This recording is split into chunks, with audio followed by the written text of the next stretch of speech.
Hello and welcome to Community Thinkers, a broadcast series from the Summit Hill Association. Thanks for joining us. In this series, we hear from one of St. Paul's most thoughtful people about issues that matter to our neighbors here in Summit Hill and in St. Paul. I'm Sherry Johnson. I'm a process guide, inclusion trainer, and complexity coach, and I'm also a board member here at Summit Hill Association. Hi, I'm Sonia Mason. I'm also a board member at Summit Hill. I'm a second-generation preservationist, child of parents who are part of Old Town, one of the city's first preservation groups. And I remember Grand and Summit Hill in the 70s and the 80s. Since growing up, I've renovated several historic buildings, and I have a master's degree in architecture. I've also served on the Summit Avenue Residential Preservation Association and the Cass Gilbert Society. And a board member here at Summit Hill. And I'm a board member, and I've been on the Zoning and Land Use Committee for the last 5 years. So we're hosting, as we've always shared, we're hosting this series to engage our community as we renew our neighborhood plan. We're finding the more we learn about planning, sustainability, racial equity, economic development, the more we realize how much more there is to learn. And this show is for you. So after I get things started, we'll turn to chat where we'll share your questions with our guests. And I just want to check in. Do others hear that feedback? Okay. So I'm going to mute talking so that maybe we'll get a clear signal. Before we learn from our community thinkers today, we invite you to comment, ask questions in the thread. We'd love to know what brought you here today. So Summit Hill Association is hosting the Community Thinkers series to engage the community as we renew our neighborhood plan. And I'm here as a co-host today because of historic preservation. Facebook Live is not my natural habitat. So this is kind of reaching for me, but I wanted to be here, and I'm really excited to be here with our experts. And is it time to introduce them? I'm getting a little frazzled because of the technical difficulties. Sorry, Sherry. So the community thinkers we've asked to join us today are, Sonia, do you want to go? Sonia? Well, yes. So we have Carey from Historic St. Paul. I don't know where you all see her, but for me, she's at the bottom of the screen on the left.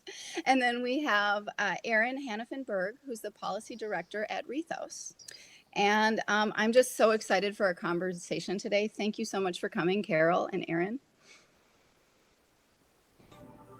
Happy to be here. Thanks for having us. Yeah, so we wanted to start with a question.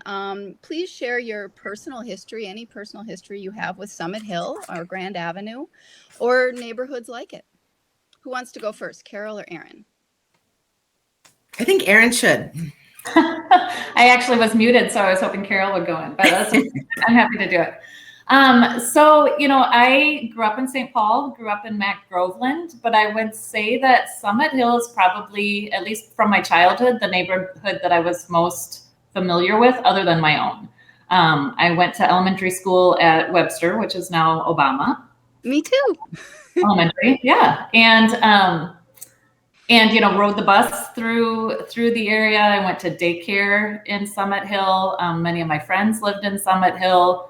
As soon as I was able to figure out how to get around the city on my own, either by bus or later by car, I was on Grand Avenue. That was where my friends worked, where I did all of my shopping as a teenager. I think I bought my entire high school wardrobe at stores along Grand Avenue, and still to this day sorely miss the Benetton store that I would more often window shop at than buy. But that was, kind of like the defining place of St. Paul for me. So, I moved away for about 15 years and moved back in the early 2000s. And it was great to see what has changed and what hasn't changed. And to me, I think that's one of the things that's really enduring about preservation and about historic buildings is that they can accommodate change in use and tenancy and things like that. But the physical fabric of the neighborhood is still one that grounds us and helps us relate to a space in a way that I think is really powerful, and that can be a community building aspect of a neighborhood. Wow, thanks for that. What about you, Carol? So my introduction, I guess, to Summit Hill, and actually I think it's quite just outside of Summit Hill, is that when I was younger, in my, preteen stages, I used to go to what was we called operetta school. And we practiced in the base. It was Violet Mather was the teacher, and we practiced in the basement of Max. Oh, shoot, I looked it up. I can't find it now, or I can't think of it right now, but it's right off of Portland. And anyway, so I used to spend a good deal of time just, in and around the area, going to operetta school. We had our performances at the Women's City Club downtown. And so those were my early memories and experiences. And when I went to McAllister in the late 70s, of course, what was able to enjoy all of the small locally owned businesses that provided goods and services to the McAllister students in that area, and really appreciated that. Later, I moved a little bit further east into Ramsey Hill. I had rented a couple of different houses, apartments there. And that was during that period of, I guess, what some people refer to as the Grand Avenue Renaissance, where it really started becoming realized as a place for really conducive to small business development and commerce and visitors, and then, all the way through its major success, and saw also some of the fallbacks or drawbacks to success, including, the introduction of some of the major change, which created, displacement of small businesses or the parking issues or whatnot. But, Grand Avenue was a very special place. I think that whether people have lived in the immediate area or not, I think that people are familiar with it, appreciate it, have used it, and feel a certain affinity to it. So it's a special resource to plan for.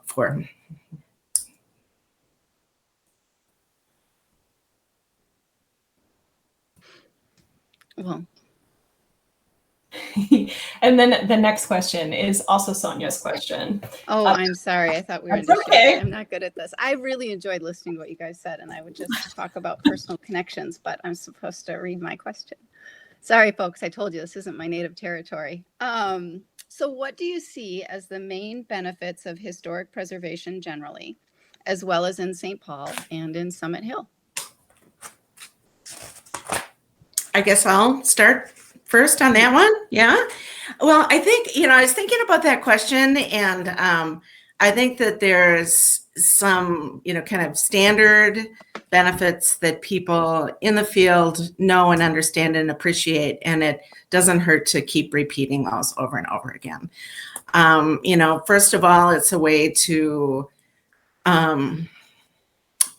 recycle the built environment, as Erin was saying. The buildings can accept multiple uses, multiple tenants, change in use over time, and still stand as a resource. It's a powerful economic development tool. They're one of the benefits of preservation also, as people talk about, is that although they might equal in cost comparison, when you're looking at a preservation project, the majority of the investment goes into labor versus materials. So there's kind of that local circulation of income and wealth that happens with preservation projects. It doesn't necessarily happen with new construction. There's just that appreciation for old growth materials and craftsmanship, and stories, that connection with stories that are I think really interesting to me. And then as Grand Avenue, as I mentioned before, as it's emblematic of the heritage tourism draw that preservation has. And, people want to come to places and learn about them, and having a record of the built environment and the stories of the people that, built and nurtured communities gives people a insight into that in a way that new construction doesn't. Yeah. That just reminded me, I got a mailer from Community Ed with, there were 8 tours, walking tours you could take during the pandemic. And of the 8 in all of St. Paul, 2 of them were here. One was a Summit Avenue tour and one was a Grand Avenue tour. And it really is a big draw for people. So, Erin, do you want to answer the same question? What are the main benefits? Can you think of any ones that Carol missed? Well, yeah, I would just actually highlight maybe a couple of the ones that Carol mentioned. And, as she was talking about as I mentioned too, the ways that old buildings can be adapted and changed and have changed over time. I have to just put in a plug for my least favorite phrase ever, which is functionally obsolete. Yeah. Whenever anybody says something is functionally obsolete, I'm like, well, you're just not creative enough to figure out how else it can function. And, we here at Rethos have, sorry, there's a siren. I'm downtown St. Paul, so somebody's in an emergency situation and needs attention. But regardless, the whole idea of functionally obsolete, we're often, contacted by people who are like, this building is on the verge of being demolished and we need to know, what we can do to save it. And I'm like, well, and at the same time, they'll say, I was just over in Europe and I toured this 800-year-old cathedral, or, stayed in a hotel that was, made out of a, 15th century monastery or whatever else. And of course, those things don't get to have that common use that people in the 21st century can, use or experience if they were torn down when they were 100. So let's think a little bit long-term about all the ways that we can adapt and change our buildings. But at the same time, another value of historic buildings that I think is more and more relevant now as we're trying to figure out how do we design for a changing climate is to recognize that people 100 years ago plus, when they were building these buildings, didn't have air conditioning. They didn't have central heating. They didn't have the energy sucking appliances that we have right now to heat and cool our homes. So they had to design for those things, and also wearing way more clothing than we do now. And so, things like operable windows and high ceilings and things that allowed for airflow and exchange through the building were all really smart ways of how humans knew at that time to build for the environment that they occupied. And so I think if we don't recognize the value that those older buildings already have and being solutions, that we can embrace and maybe even reactivate, and think that the only way to solve the climate challenges is to build a new green building, then we're completely ignoring all of the wisdom that are, the builders of yore left to us. I'm going to put a plug in here for Waldman's. If anybody needs to go to a watering hole, they have really renovated that amazingly, including the heating system is more in line with a historic heating system. So sorry, Sherry. I love Waldman's. I think we're going to go there this weekend. That's a good plug. So my question is about planning. That we're largely doing this series to learn about what to think about around neighborhood plans. And we just took a survey of our district. 89% of the neighborhood agreed or strongly agreed that historic buildings attract new residents and visitors and businesses to the district. And when we asked for keywords to describe the neighborhood, the top 3 were historic, beautiful, and then it was a tie between charming and community. And so the historic buildings are a fundamental component of this sense of place here. So as we work on the neighborhood plan, what should we be thinking about when it comes to historic preservation and our sense of place here? Maybe Carol, why don't you start? Well, I was going to say, I think if we're trading off, then it's probably my turn to go first. Yes, go ahead. Yeah, sorry. Go for it. I think one of the things, and this has come up a few times in the work that I've done across the state. So it's not only this neighborhood or St. Paul that have dealt with this, but often there will be words like historic ascribed to a place. And then when I ask, well, who's in charge of keeping it historic, everybody just kind of like throws up their hands and I'm like, well, I don't know. I mean, like we just kind of expect that will happen normally. Mm-hmm. And then, you know, I'm here partly in my role as the policy director at Rethos, because preservation and an approach to preservation is and should be a policy issue. It should be like people should recognize it as a political issue. It's something that there will be policies that are set in place that will either allow that to happen or will not allow that to happen, or will allow it to happen well, or will make it happen badly. And there's a stake that the neighborhood has, and frankly, all people in the area have, in deciding what kind of policies should be embraced. So I don't know that this is the time to bring up what might be a bad word amongst some neighbors, because partly I would say just they don't understand what it can and can't do, which is historic designation. And by historic designation, I mean actually like making it a local landmark district that has some parameters over how are we going to protect this place and make sure that it's actually historic as we go forward. But I'll just drop that there and we can circle back to it later. Thank you. Carol, how about you? When I think, and this is a more general answer, Erin kind of got into some, you know, of the specifics right there, but when I looked at, you know, when I was considering what things I would think about and talk about in a planning process is, what do those words mean? You know, what does beautiful mean? You know, what does charm? What does community? And some of the, I mean, there is definitely the built environment has a major impact on a community's sense of place and character. How it's cared for also has a really important impact on that. But there are also a lot of other things that add to a sense of place and character and community. And when I say that, I'm not speaking from the character as like a bad code word. I'm speaking as, you know, how people describe and define their community. Mm-hmm. And I think that in a planning process, it's important to understand that they're not just silos, that the sum of its part, you know, the sum of the parts add to create that place and that character.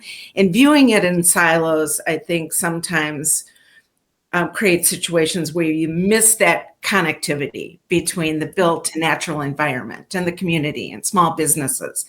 And so what I guess what I would say is, as you're going through your planning process, to maybe like dig a little deeper to what some of those individual words mean in terms of what people really honor and respect and value in their community, but how do you create some language in the document that helps tie it all together?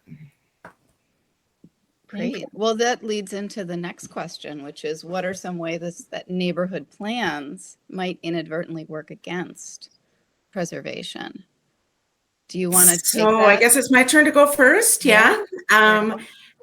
Yeah, I mean, to kind of follow up on that, I would say that I think in terms of inadvertently working against it is just that if you limit the discussion and the strategies and policies around preservation to just the regulatory process, you miss the opportunity to really embrace and incorporate, you know, the preservation of community in multiple different ways. You know, I did like read over real quickly the last plan that you guys did, in 2005, and preservation got one paragraph, and it was about, designation, research and designation, basically. And yes, that is an important, very important tool to implement preservation policies, but it only covers a very small portion of the preservation that actually happens every day in communities. And I think that's the the downfall is that if people kind of feel like they check the box by, the preservation box by having language in there that deals with regulatory issues, that they've done it. Whereas if you kind of step back and look at preservation from a more holistic perspective, you might be able to come up with different strategies that people can enact themselves on an ongoing basis. Yeah, Erin, do you want to tackle this question? Yeah, well, and I love actually what Carol just said about that, because it really gets me thinking about how a neighborhood plan is more than should or could be more than a zoning document, right? It's not just talking about like that one single issue. It's not where would we densify? How do we, get more housing units or retain the buildings that we want to retain, or identify where development can or shouldn't occur. But it's also like, how welcoming are we going to be to other people? Where do we have opportunities to expand the definition of who typically has lived here, or where they've gone to school, or where, how their livelihoods are supported, either by work or through, the services that they access. I think one of the things that is really great about your neighborhood is how walkable it is. And that was actually one of the things that I was going to mention about the, about the value of historic preservation and historic neighborhoods, is that they are imminently walkable. They were built to be walkable. People didn't have cars when these places were built, so they had to get around on foot. And so, so knowing that, there is this ease of access between where people live and where they can get the services and the things that they need to sustain their lives, for the most part, is fairly walkable. But yeah, how do you make sure that there's a wide swath of residents who can continue to access that walkability and that ease? One of the things that we were talking about earlier as we were kind of preparing for this is like where the multifamily housing actually is in the neighborhood. And I think one of the things that would be really great is to just think about, how do we protect that where we now know it exists? Like, one, can we get a real clear handle on where multifamily is happening in our neighborhood? Not only in the obvious buildings that, were built as apartments, but, where there was houses that were converted to duplexes or triplexes back in the pre-Renaissance of Grand Avenue days, when there was a lot of that, and where those things still exist. And then thinking about, well, what kinds of other resources, tools do we need to preserve this kind of housing? If this is a value of our neighborhood, if this is something that we want, how else are we going to preserve it? I live up near Como Park, between the fairgrounds and Como Park. And one of the things that's really unique about that little pocket of St. Paul is all these like naturally occurring tiny houses that we have. I love walking around there and seeing where there's a house that's like probably 500 square feet, sometimes way at the back of the lot. Like, why? I don't know if it was like because of the proximity to the lake and people had these little cottages that then became year-round dwellings, or what. I haven't figured out the story yet. But, they're on standard size city lots with little tiny houses. Frankly, we haven't gone through the neighborhood planning process. I haven't been part of the neighborhood planning process to figure out, is this something that we want to retain? I mean, my inclination is to think, yeah, it is. But like, if we're going to allow those places to be built up and those lots maximized all the time, the first thing that's going to go is those little teeny tiny houses that are part of our neighborhood character, but also provide access to housing that would otherwise not be available in that neighborhood of St. Paul, right? People with limited incomes can afford to live in a really small, teeny tiny house and actually own that house, as opposed to rent an apartment of the same size. So part of it is, again, thinking of like, what other kind of structures and policies and incentives and ways of thinking about these spaces that are unique to our neighborhood do we have to put in that's beyond just the zoning and what is allowed or disallowed? Great. Sorry, that was a Wow, very thank you. answer. Those were really great answers. I had two things while you were talking that I wanted to tie together, Erin. One is that you were talking about the walkability and you were talking about creative reuse. And there's a number of buildings on Grand that were built for cars originally that have been creatively reused for pedestrians. Fratelloni's On the East End, as an example, that was a car shop, and they now have made the turnaround area into where all the plants are, or the Christmas trees in winter. Authentic Construction, that's basically used by Grand Old Creamery as an ice cream eating space. So there's just a lot of creative examples if people are willing to look for them. So we also were talking about the regulations, and Summit Hill is included in overlapping historic districts. It's actually kind of a little confusing. So all of Summit Hill is in the state historic district. Half of it, including half of Grand Avenue, is in the national district, and then roughly a third is in that local district, which for our listeners who might not know, it's the local one that actually has kind of the teeth where you're reviewed by the HPC. And these were all established in the 1970s. And so what has changed since the 70s in preservation? It's evolved. So I think it's Carol's turn to go first. No, sorry, it's Erin's turn to go first. Please answer. Yeah, well, one of the things that's changed, and I'm gonna, I'm trying to figure out like what to leave to Carol and what I should take on myself. But I will take on the age issue, and I guess part of it is like in 1970, for historic preservation and district designation, they typically look at places that are 50 years old or older. Okay, so if places that were established in the 1970s had to have been built by the 1920s to be considered historic. One of the things that we're looking at now, we're in 2021. I'm 50 years old. I would meet the National Register standards just based on age alone. And so things that were built up and frankly, like had significance up to 1971 are now eligible for the National Register. So that's a whole, like a ton of construction that hasn't been evaluated or maybe hasn't been considered to be of historic value since the 1970s.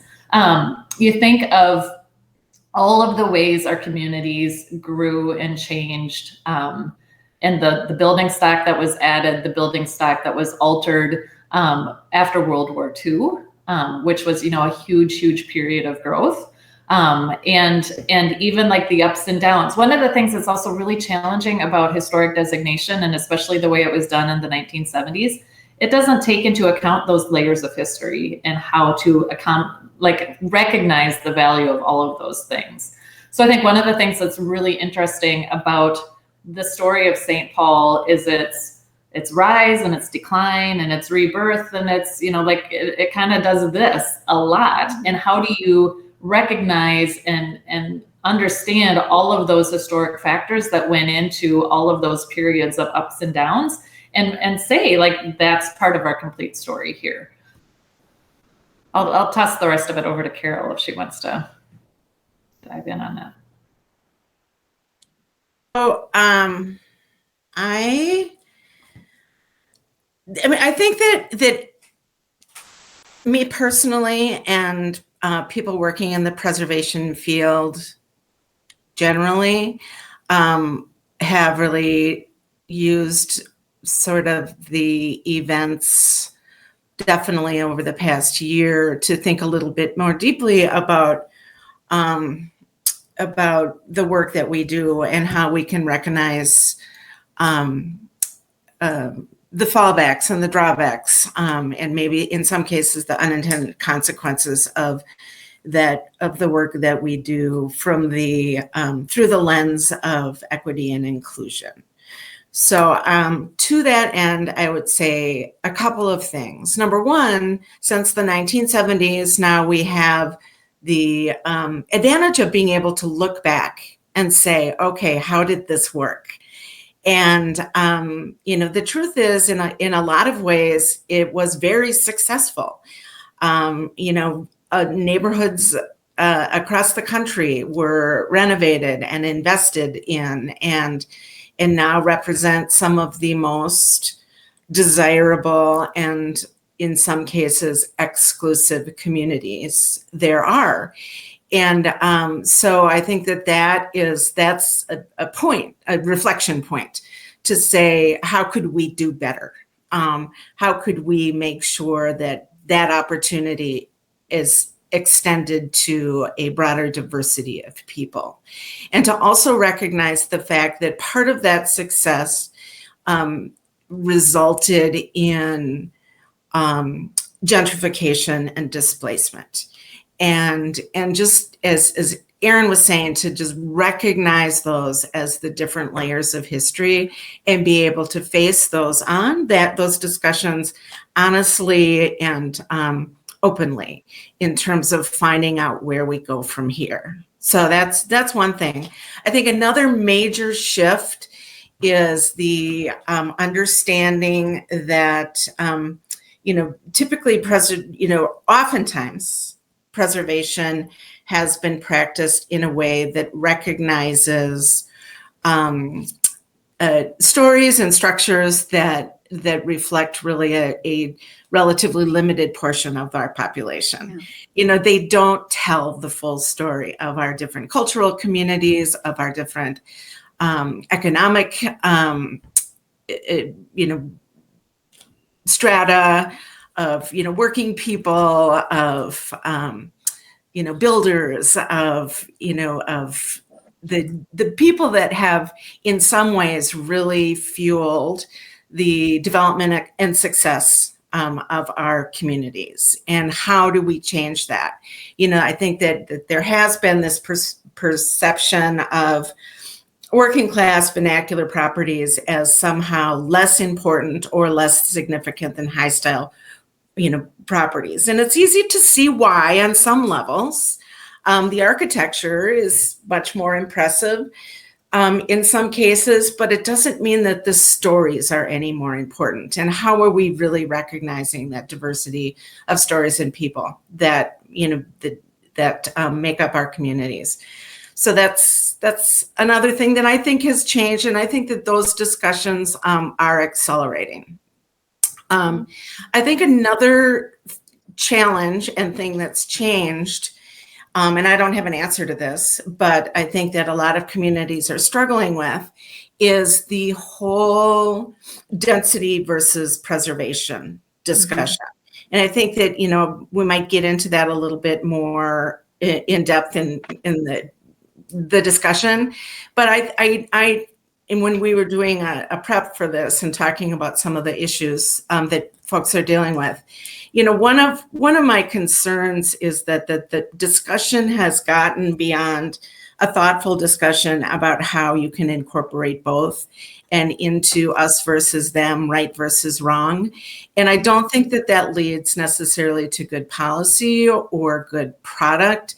And I would really hope that that through your process and also through other people's planning processes, that discussion could be fleshed out a little bit more in a civil way. Yeah. I will definitely follow up with that later. I think one of the things we wanted to follow up on from this question, and it also appears in our commenters. By the way, thank you, listeners, for asking all these great questions. We will get to them. We just have a couple more questions for our guests before we do. But this actually is being asked. My question is being asked by Elise. Can you speak to how preservation can be made accessible to more people? Erin, this is one of those things that you particularly, you had some great things to say about, when we talked before the show. I'm wondering if you could take that question. Yeah, of course, I don't remember exactly what I said, and certainly don't know what it was specifically that resonated. So if I'm missing it, just dive back in. Actually, one of the things I wanted to kind of prompted from the previous question is talk about what hasn't changed in historic preservation. And frankly, the undergirding law that was passed in 1966 hasn't changed. And most people, people who are involved in preservation work now, will talk about, just because there were these standards that were set up, they're all subject to interpretation. And so there's some ways that we can try to adapt these tools so that they are more inclusive and that they are including more people. But one that tends to cause a whole lot of problem is this notion of historic integrity. And so this kind of gets a little bit at Elise's idea or the question that she's asking. And part of it is, I think, recognizing what we mean by historic and how important is that sense of historic integrity in the first place. And typically, like if we were going to create a new historic district in an area, we would survey all the buildings, look at what the age and what the story is behind them, and then we would look at how much can those buildings tell the story that we're trying to convey. So let's just say that there's a block of houses, and they're all, built during the Victorian era. There's a, variety of styles, and they're mostly Queen Anne. And, they have typical characteristics of that. There's a tower, and there's a wraparound porch, and there's a variety of window shapes, and there's, a whole bunch of different trim details and surface patterns and stuff like that on one house. And you'd say that house has great historic integrity. You can see all of those things. But the one next to that has had the windows changed, or some of them have been enclosed. The porch has been enclosed. All of the details have been stripped off. It's covered in vinyl or aluminum siding. It might just not have the characteristics that the neighboring house done, even though they're like almost twins, but they kind of look differently. And we'd say, well, that house doesn't have historic integrity, that second house, because it doesn't have the materials that convey its original architecture and its development period and all the things that might make it important. Well, one, we need to look past the skin of those buildings to see what is the true essence of this story. Because for one, you can see practically, this is a hypothetical situation, I'm just making this up, but like you could see there are twin houses here with a lot of the same characteristics. Why were they built that way? What is the story that they as a combination tell? And then try to understand this limit in integrity.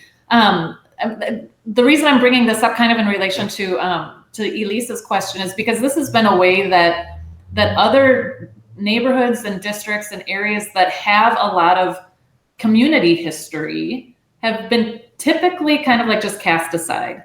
And I remember early in my career, I lived and worked in Memphis, Tennessee. And there's a neighborhood in Memphis called Orange Mound. It was established by free blacks. And so it was one of the oldest, free black communities in the city. And smallish lots, smallish kind of cottage houses, but they were all owned by the black people who lived there. And as that neighborhood became more prosperous, as people had more access to resources, they would change the houses. They would add on, they would brick them up. That was seen as like an obvious improvement that you would make, is that you would take your frame house and you would enclose it with brick because it was more stable and more sturdy. And we tried for several years to get the State Historical Commission to recognize that Orange Mound had a story worth telling and that we should take a look at it and consider it as a National Register district.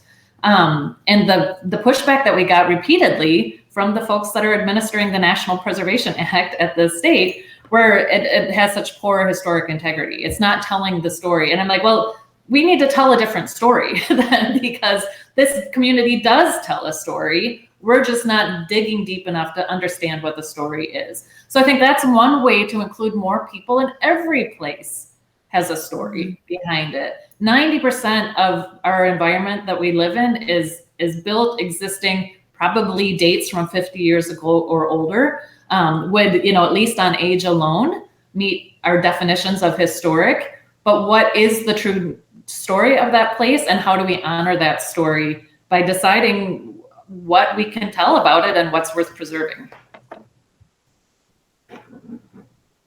I think that's a great segue to our Grand Avenue question. So, yeah, I wasn't sure if Carol was going to jump in or not.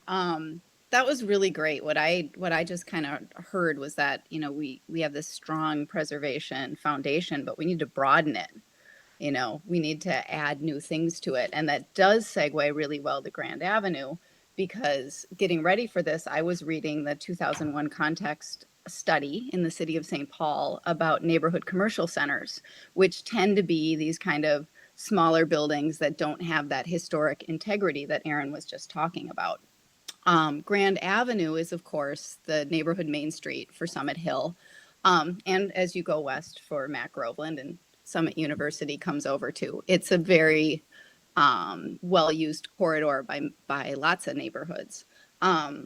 So what is your experience with preservation efforts as they relate to historic, commercial, and mixed use? Because Grand actually has more residential than commercial on it. Can you give us examples of successful preservation efforts of these commercial and mixed use corridors? And I don't remember who started, so I guess Erin just finished, but I don't know if we want to mix it up. Well, and I guess I would be happy to chime in here first and then let Carol take it too. Rethos, actually, the organization I work for, actually also runs the Minnesota Main Street program. And this is based on the Main Street America approach that was established in the 1980s. It's been a proven, tried and true approach to Main Street revitalization and stabilization.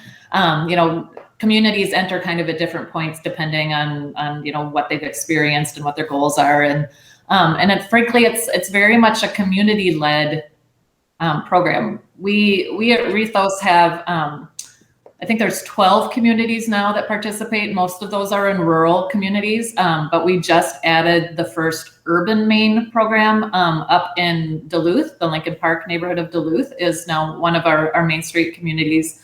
Part of the reason that we embrace that program is because it is a way for people to understand and get involved in preservation in a way that's like really, really meaningful for them. And I think that the example of Grand Avenue is really, really a good one, that, people don't have to live nearby. They don't have to own and maintain a historic house. They don't have to want any of that in their daily life to enjoy and appreciate what Grand Avenue has to offer, either as an occasional visitor or even as a regular visitor, and patron of the businesses on Grand Avenue. And what the Main Street approach really, really points out is this is an asset for your community. And here are some steps and a way that you can structure those steps and work as a community to make sure that it is serving a vital purpose in your downtown economy and citywide economy, but also to serve the value of all the neighbors. And it's built on lots of small things. It's a very incremental approach. So, often a Main Street organization will start with like one person, one person in a steering committee, or one person in one volunteer committee. And they have these 4 aspects that they work on to make sure that they have a well-balanced approach to that. And so, we do see successes, there are successes, very robust successes in other states using this particular program. So that might be something for the business association and for the neighborhood to give kind of like more attention to see if that would be the right fit for them as you're developing this plan. Wow, that's a great lead. Thanks. Carol, will you answer the same question, please? Yes. Yep, I will. And then I just want to add that I didn't get to answer the last question, so I'm gonna like jump in on that too. But first, I'll start with. Sorry, Carol, trying to make room for all these questions. With Grand Avenue, I'll be really quick. Number one, when I was thinking about Grand Avenue, I was thinking about one of its strengths. And I think that, in a lot of ways, like preservation is about maintenance and playing to your strengths, right? And so I think that one of its strengths is in its eclecticism. And I think that is something that is exciting because it both allows for like the recognition of its presence and design characteristics, and allows for some flexibility in terms of future development. If you can maintain that sense of surprise and an eclectic assortment of buildings combined with local ownership, what are the strengths and how do you really promote those? A couple of examples I guess I would have, and then in terms of our involvement, we have a small commercial facade improvement program that we've worked with in the past, definitely small businesses businesses, primarily immigrant-owned businesses, to do facade improvements that kind of bring in some of that, close attention to design, but, recognizing the architectural style and character of the building, but also bringing in some of that character and aesthetic of the businesses that are within them. So I think that is also a really important part, is that, design matters. And so what is that? How do you improve buildings and then incorporate design elements that make them pop and allow, current uses and personalities to stand out? Which led me to think about the example of Eat Street along Nicollet. I think that that's really a great example of that, really taking advantage of what you have to work with, the buildings, the immigrant businesses, food. It's a really successful mix when you play to your strengths. And I think that really works. And then, another example and different example would be Stillwater. Stillwater works. And, it's primarily, I think many people would view as a tourism space, but in a lot of ways, Grand Avenue serves as sort of, St. Paul's Main Street in a lot of ways. And so, I think that those are two examples to look at. What are some of those elements that work? And then rather than trying to replicate something, how does that relate to what's happening on Grand Avenue? So there's that. And on the how do you involve more people, make it more accessible preservation? I think part of it is getting to that, understanding that the range of structures that are in St. Paul, not all of them are significant for their architectural characteristics. Some of them are significant because of their social connections to social history.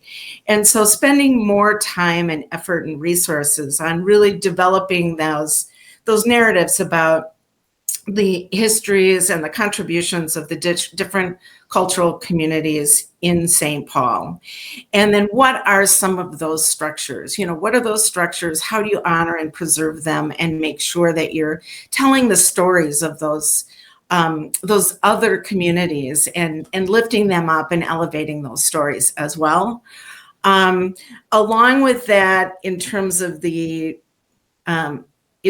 housing, business development, I think that we talked about maintenance in our prep discussion, and I really do think that understanding that preservation is about maintenance.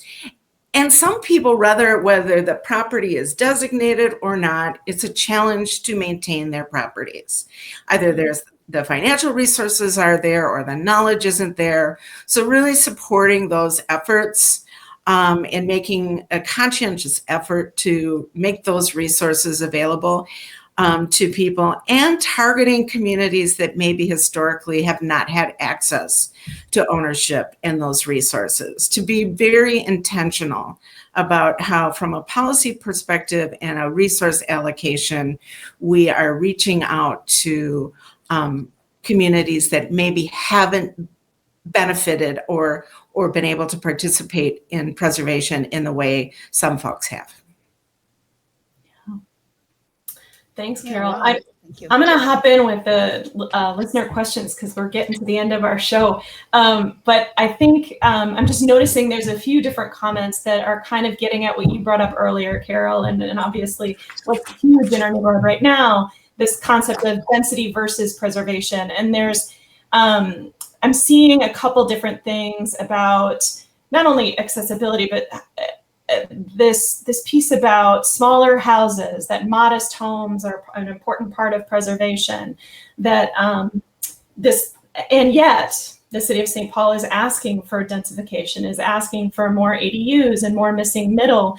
So the whole package to try to create more housing. How do we create more housing in all these different levels while still keeping the benefits of historic preservation? One of the things that I have been thinking a lot about, as I've seen neighborhoods in and around St. Paul undergo some change, is the idea of monoculture and who's excluded when a neighborhood becomes a monoculture. Without those varieties of housing types and styles and price points and all the kinds of things that will allow for diversity in all of its forms. We will become a place that only houses certain kinds of people in certain kinds of places. And that's like, what's the benefit of living in a city if you don't have all of that wonderful mix of humanity around you? And I see parts, and I mentioned this a little bit with the idea of, all these naturally occurring tiny houses up in my neighborhood potentially being replaced with the newest version of the urban farmhouse. Because I think that that's a real risk, is that, places just kind of get incrementally changed over to something else. And then you lose the opportunity to have that wonderful mix that's there. I think you had more of a question in that I didn't really answer, but I got a little carried away with my idea of this. So Summit Hill doesn't have many of these tiny houses, but it does have a lot of carriage houses. It has a lot of third floor apartments. It has a lot of mansions that have been divided up, not just into duplexes, but into fiveplexes. I live in a sevenplex that was, subdivided later. And there is a lot of naturally occurring affordable housing in Summit Hill, along Grand, close to Grand, and then, even mixed in the broader neighborhood. So I think sometimes there's a idea that all these mansions that, one rich person with a top hat lives there. But if you go inside, some of them are many units and a lot of them have apartments. And in terms of regulation, a lot of that's not so much allowed since the 70s or the 80s. So that's something I would love to see change, where we can convert more of these into multifamily, like we did in the early parts of this. And I'm sorry, I jumped in with an answer, and it's Carol's turn, and we've neglected you a couple times, and I very much apologize. So please tell us what your thoughts are. Oh, that's okay. I just want to echo what's been said. I think that there's ways of increasing density in ways that, maintain and preserve the architectural fabric of communities. I think you have to be thoughtful and intentional. And is it always the easiest answer? Maybe not. But, ADUs, I think, are a traditional and, obvious way to increase density. The having multiple units, in properties is maybe sometimes an invisible way of increasing density, but it does provide more housing units. And I agree with whoever was talking about just the range of opportunities. I mean, I'm not going to get into the pluses and minuses of the, 6-story buildings that are springing up in many places around St. Paul, but there's not a whole lot of diversity in terms of units in there. They are going to be serving a particular demographic. It's not affordable housing. And it's, I think that because that there's an ease and cost effectiveness in building, I understand that from a developer's perspective, that makes a lot of sense. From the city's perspective, in terms of tax base, that makes a lot of sense. But I think that it's not necessarily a panacea, and that it's place dependent, and that you should be looking at it, from a place-based perspective to determine if those are the types and styles of housing that's needed in existing communities. So I do think that there's opportunities for densification in ways that respect architectural character. I went through a phase probably 10 years ago where I was just kind of like obsessed with this missing middle that everybody talks about. Like, what happened to the missing middle? Why is it still missing? And I'm like, well, people could build this like lower density multifamily housing fairly readily in the 60s, even into the early 70s. And then we didn't see it for a while. And now we only see larger density multifamily houses. So what's going on there? And my husband actually works in multifamily housing. He's an architect. And so I'd ask him, like, why aren't you guys designing this? And he's like, nobody can finance it. Banks won't lend for that. They have a different formula. And like, do we really want all of our neighborhood planning decisions to be subject to the whim of bankers? Sorry, not to diss bankers, but like part of it is like, are there community lending practices that can allow for some of that, where there is going to be density, that it truly happens in a way that's neighborhood supportive, as opposed to something that's huge and leading towards that monoculture of only one kind of multifamily housing in a neighborhood. I don't know. I think it's just, it would be worth exploring and considering if there's other ways to access the capital that's needed to do the development than what big banks are willing to lend for. Well, I just want to jump in here real quickly and tell you that we are working on a couple projects in partnership with other organizations, and even the public lenders don't necessarily have their mind around these smaller multifamily types of projects. And so it is, if that's something that the communities are needing and wanting, they have to get a little bit louder about it. Yeah. East Selby has some really nice missing middle size. And, Sherry, maybe that's something we can look into it. How is that they're able to get these projects? And they have affordable housing in them too. And they're 3 stories or maybe 4 stories. But I really love the one at Victoria and Selby that was just built. In some ways it's very modern, but in other ways it just fits in really nicely with the scale of the buildings there. I encourage everybody to go to J. Selby's or the Hamburguesa place and then look across the street. Another plug for restaurants. Just want to note that there's a lot of different comments coming in from chat, comments as well as questions. Thank you for these. It feels like we're having more of a conversation today. I want to bring up Emily's comment. I know we're at 12:59, but I feel like we haven't hit on it at all. What about sidewalks, city landscaping, and all of that kind of preservation or place making? Do you have any thoughts on how those can support an historic sense of place? Just one. I think we just have time for one quick response. Yeah, well, I'll bring this up actually in the context of another neighborhood that was kind of trying to decide, do we want to be a historic district? Do we not want to be a historic district? Do we care about our building stock, or do we care about other characteristics of the neighborhood? And I think that's where you kind of get things like sidewalks and lot setbacks and things like that. It could be possible, I wouldn't advocate for this, but it could be possible to replace every single building on a block but still retain the sense of whatever the essence of the neighborhood is, if some of those ways that the buildings relate to the people are consistent. And to the extent that, you need to have sidewalks maintained and curbs maintained and all of those setbacks and boulevard trees and all that kind of stuff to establish that character, I think that is something that can and should be considered as part of a neighborhood plan, even if, again, not advocating for this, but even if all the other preservation concerns were ruled out, that this could be something that is still valued by the neighborhood. Real quick from you, Carol, do you have any thoughts on that? On infrastructure definitely affects the character of a community, and well-maintained infrastructure helps that regardless of where you are. Awesome. Well, something we do every show is honor our local nonprofit community. And since you two come from two excellent nonprofits, let's take a moment to spotlight them. First, Erin, tell us about Rethos.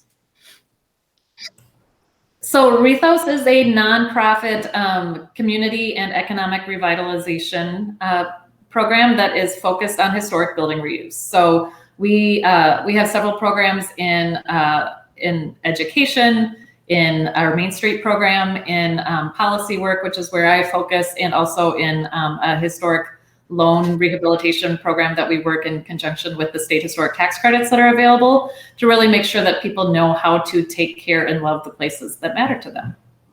Awesome, thank you. Yes, and Carol, tell us about Historic St. Paul. So Historic St. Paul is a local nonprofit focused on making that connection between community development activity and historic resources. primarily in under-resourced neighborhoods in St. Paul. So we really work on reusing buildings for people and neighborhoods, which includes affordable housing and small businesses, and increasingly with a focus on telling those untold stories. Thank you. Oh, this is great. We're at 102. So Sonia, go ahead and go on with the next section. Oh gosh, I don't have my script out. I'm I can sorry. take I'm it. so bad at this. You're never gonna let me host again. No, you're doing great. Carol and Erin, where can people stay up to date with your work? Or am I in the wrong one? Those are already in the chat. Oh, Yeah, let's right find us there. on social media. And if you're particularly interested in the status of the state historic tax credit, you can also look for Revitalize MN. Rethos has been a founding partner of that campaign to extend and renew the historic tax credit. Is it revitalize.mn? No, it's just actually revitalizemn.org. Got it.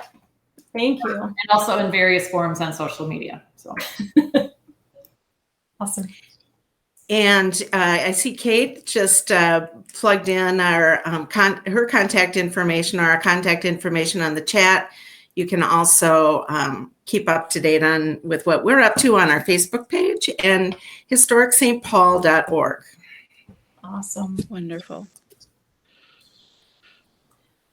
So well, this has been super fun. I don't know where we're at on the script. I'm sorry, Sherry, but I have so much enjoyed this conversation, even though I've stumbled through it.